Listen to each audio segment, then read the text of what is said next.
Hi there, it's Liz Yuille from Old Stables Crafts, UK independent Stampin' Up demonstrator. Today I am going to show you how to change your acetate boxes from your May craft box, which you will remember is using the Wood Textures Designer Series paper that is carrying over to the 2018-2019 catalogue. It's gorgeous. You get half a pack of that in your kit along with copper foil, early espresso, soft suede, crumb cake, powder pink, very vanilla, whisper white A4 cardstock, 2 sheets of each of those. The very vanilla and whisper white is the smooth stamping card weight, so it's gorgeous, perfect for stamping, as I say. You also get a yard of the crumb cake, what do we call it, classic weave ribbon, and a yard of the copper trim, as well as 2 yards of the linen thread, half a pack of the True Gent buttons, and half a pack of the corrugated elements, plus 5 whisper white and very vanilla envelopes, 5 of each, and 5 acetate boxes.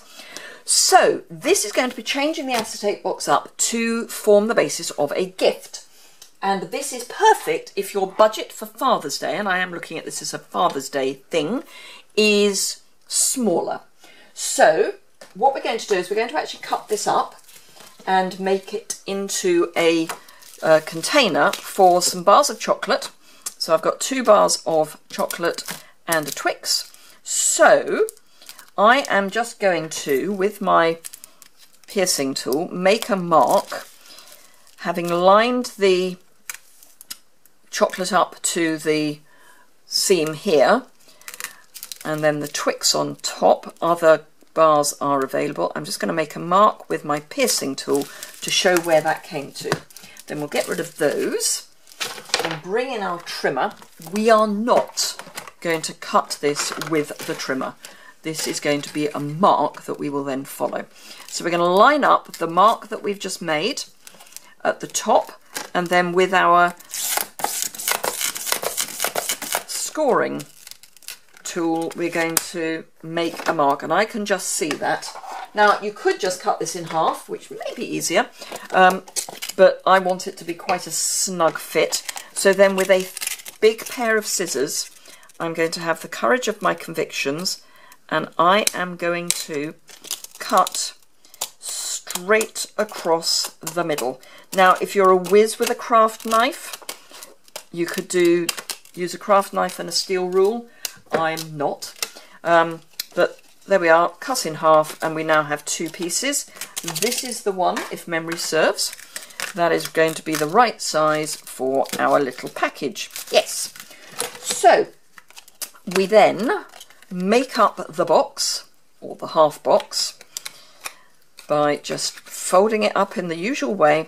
So just get those folds working, pop it together, and then we can slip in our bars of chocolate. I would recommend putting in the one that's got the seam first, and then the other side, and they fit perfectly, and then pop our Twix on top. But of course it needs a lid. So I have got a piece of our copper foil, and I've cut this at 5 7/8. I know it's an odd measurement, 5 7/8 by 3 5/8. And I'm going to score that. So normally I would say if you're going to cut foil, you put it face down because it's less likely to scratch, but we're scoring, so we kind of need it face up. So all I'm going to do is on the 2 short edges, I'm going to score at 5/8 of an inch. So that's our 1/2 inch, that's our 5/8. So fingers crossed I've got this right. Have I got this right? I think I have. Score. And again. 5/8. And score. And that should then be, yes, the right size. Then, for the long edge, I'm going to score at 1.5 inches. So this time I'm going to come over and use the measurements this side. And score at 1.5. And again at 1.5. And that measurement should be, if my maths is correct, 5/8 of an inch. So just in case that's of interest, that's what we're aiming for. So fold. I would not recommend burnishing because you will scratch the foil, and we don't want to scratch our foil. We're making up basically a box. So I'll do it from the back. These are going to be my kept whole, and this is what I'm going to cut into. So I'm going to the side of the score line that is towards what's been kept whole. I'm cutting away the score mark. So I'm just wedging it a little bit on both sides. Okay, so you end up with that. And we do that both sides. Now, generally speaking, if you were doing a box, you'd be doing this all the way round, but because we're only doing a half box, it's like doing a very narrow box lid, but not quite. So get rid of those bits.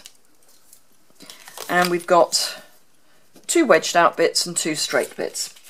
Then with, this is where the fun starts, because foil doesn't really like fast fuse, or very much else, frankly. Tear and tape's probably the best way to go, but I'm going to use fast fuse, but I'm going to put it on the back of the piece that I am going to stick. So I'm going to fold that round so that it then lines up as usual and sticks to that fast fuse on the inside. And then again on this side, like that. So this is going to then fold round, so I'm going to put my adhesive onto the white side and make sure I'm right up to the edge on the cut edge, and then fold that round to meet.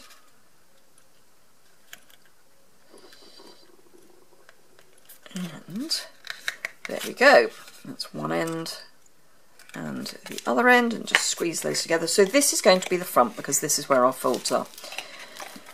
This is our front, because that's where the seam isn't. And we have a nice, as if by magic, isn't maths wonderful? A lovely snug fit. Now I know it doesn't go all the way down, but that's kind of part of its charm. We're just making a lid for a see-through box. Now you could line your box with the wood textured paper. So you could put a sheet in either side and at the ends.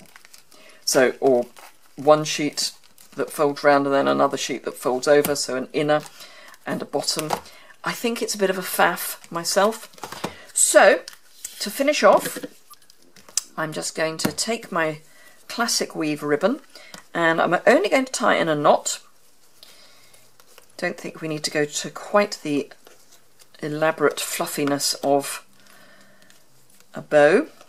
I think just a knot will do fine.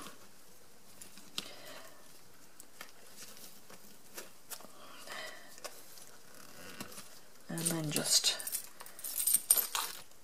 trim that off. So 1.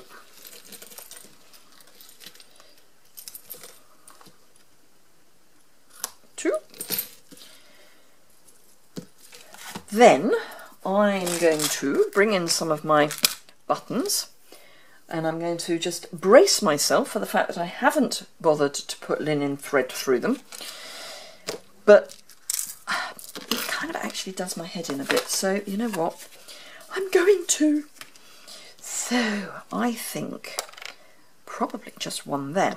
So linen thread, and as if it were a button, I am going to thread through. In fact, if it were a button, I'd be going the other way. It's sad, really, isn't it? So 1, 2,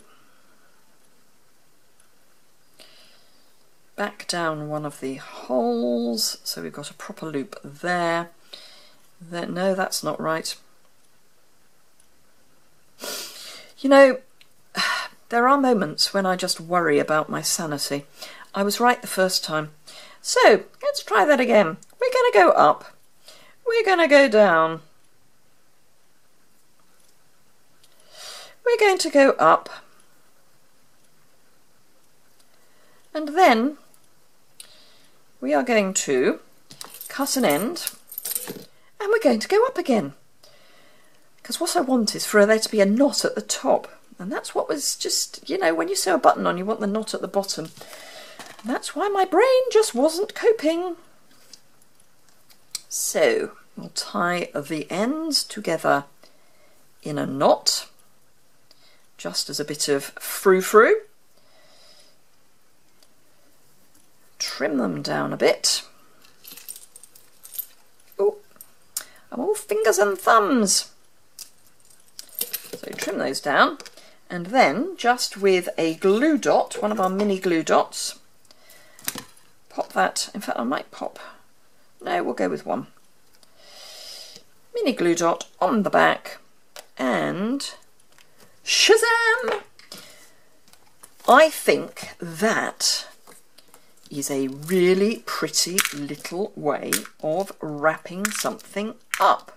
As I say, you could put the textured paper on the inside, but I don't think it matters. Add a little gift tag and you're away. So I hope you found that fun. Even if you don't want to use the copper, it's a great way of using these acetate boxes. Just, you end up with two. So 2 for the price of 1. Don't just think these boxes are for cards. You can use them for all sorts of things. So I hope that was interesting. If you enjoyed it, give it a thumbs up. If you would like the Maycraft box, and this really is the last day that I can turn things round. So if you would like the Maycraft box, please send me an email. You'll find my email address over on my blog, which is linked immediately below. And you'll also find these dimensions over on my blog, along with some close-up pictures. So if you would like to subscribe to my YouTube channel, that's the bottom right-hand corner there. If you already subscribe to my old blog by email, then because I've now moved platforms, please would you subscribe again on my new platform. You can subscribe to both my newsletter and to my blog posts over on my blog. If you click the link below, you'll go straight to the post for this, and you'll find a subscribe form for my newsletter and for my email subscription to my blog posts on that page. Thank you very much indeed for watching. I hope to see you again very soon. Bye!